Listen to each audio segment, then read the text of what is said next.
Yes, BCom part third PFM paper first project planning and budgeting control. इस paper first project planning budgeting control के अंदर पढ़ रहे थे अपन मेथड्स ऑफ कैपिटल बजटिंग।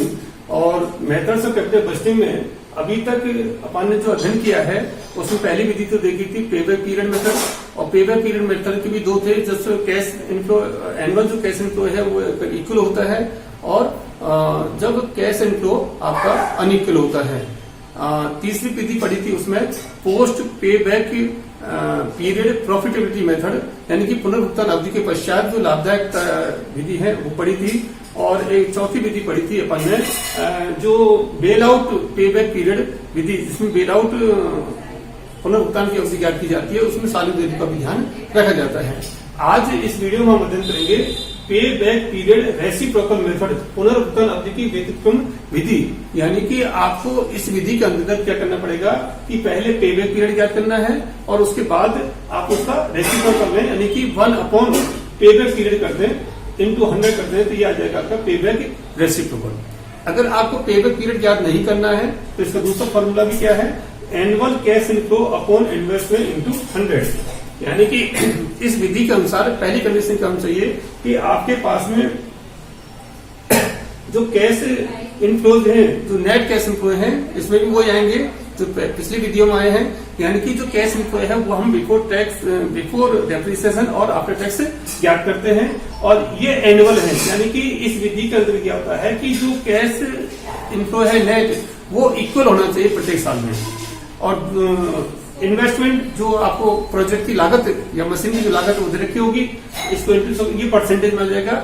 इसके अंदर क्या होता है कि हम जो टाइम फैक्टर है यानी कि जो समय कारक है उसका ध्यान रखा जाता है और इसको हम समय समायोजित प्रत्याय दर अथवा लाभ प्रतिशत दर भी कह सकते हैं। यानी कि पेबैक जो रेसिप्रोकल है इसके हिसाब से आपको time adjusted rate of return ज्ञात की जाती है।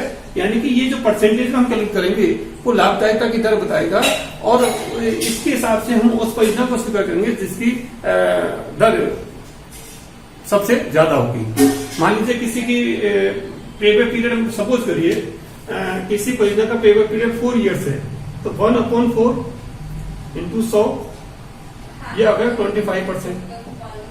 सपोज करिए किसी परियोजना की पेबैक पीरियड 10 इयर्स है तो 1/10 इंटू 100 इसका आ गया 10%। तो हम किसको स्वीकार करेंगे जिसकी प्रॉफिटेबिलिटी की जो दर है लाभप्रदता की दर है वो अधिक होगी। यहाँ पर आप देख रहे हैं कि पेबैक पीरियड इसका 4 वर्ष था, इसका 10 वर्ष था, तो इसकी तो आगे 25%, इसके 10%।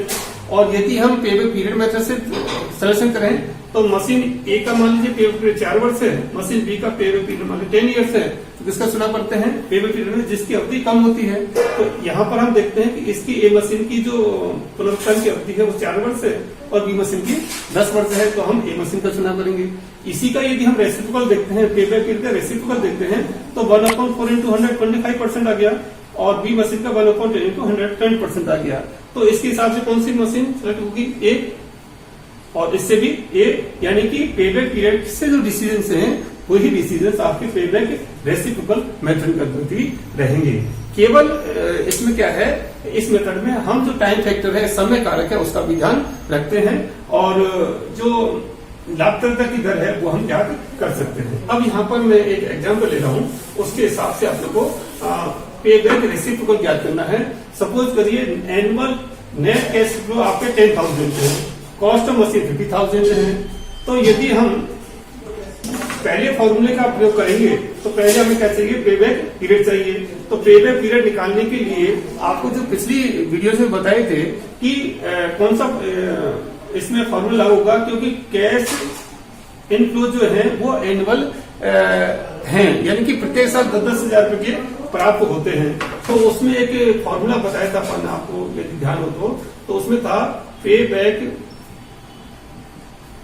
Period equal to C plus are.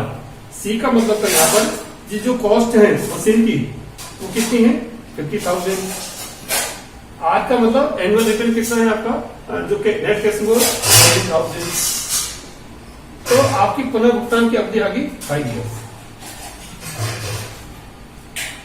इस क्वेश्चन के अंदर पेबैक पीरियड कितना गया 5 years। अब आपको पे बैक रेसिप्रोकल ज्ञात करना है तो क्या कर सकते हैं? 1/5 into 100 इक्वल टू 20%। ये आपका आ गया पे बैक रेसिप्रोकल जो है time adjusted rate of return जो है वो आपकी 20% है, प्रॉफिटेबिलिटी रेट आपकी 20% आ गई। अगर आपको इस फॉर्मूले से ज्ञात करना है, डायरेक्ट ही है, इसमें पे बैक रेट की ज्ञात करने की आवश्यकता नहीं पड़ेगी आपको, तो इसमें आपको फीड कर दे एनुअल कैश इनकम कितना है 10,000 अपॉन इन्वेस्टमेंट कितना है 50,000 इंटू 100, तो ये कितना आ गया वही 20%। तो इसमें क्या हुआ कि डायरेक्ट आपने एनुअल कैश इनफ्लो दे रखे हैं वो लिख दिए, इन्वेस्टमेंट आपका 50,000 10,000 बटे 50,000 इंटू 100 20% आ गया। और इस फॉर्मूले करते हैं तो पेबैक पीरियड, तो पहले आपको पेबैक पीरियड ज्ञात करना पड़ेगा, वो आपको 5 वर्ष आया, 1/5 किया 1/5 इंटू 100, ये भी आपका 20% है।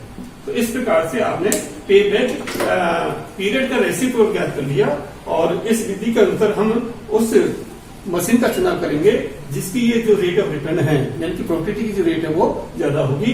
और बस थैंक यू।